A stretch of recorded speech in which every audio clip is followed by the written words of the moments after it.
అందరికీ శుభోదయం. నా పేరు వి సాయి కుమార్. కేబీవి పాఠశాలలో 8వ తరగతి చదువుతున్న విద్యార్థిని. ఈరోజు మూగజీవుల పట్ల దయతో ఎందుకు ఉండాలి అనే అంశం మీద వివరిస్తాను. ప్రపంచంలో ప్రతి ప్రాణానికి ప్రాధాన్యత కలిగి ఉంటాయి.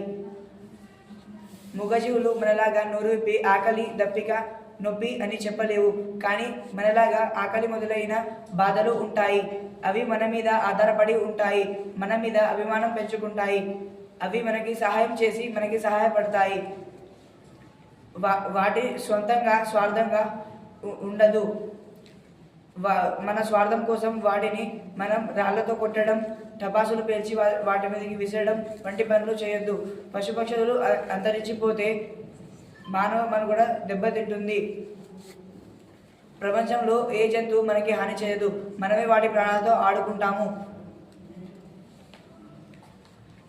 మూగజీవులను రక్షిద్దాం. మూగజీవుల పట్ల దయతో కలిగి ఉండాలి. మూగజీవులను ప్రేమగా చూడాలి. మూగజీవులను రక్షించండి. భూతదయ కలిగి ఉండాలి. ధన్యవాదాలు.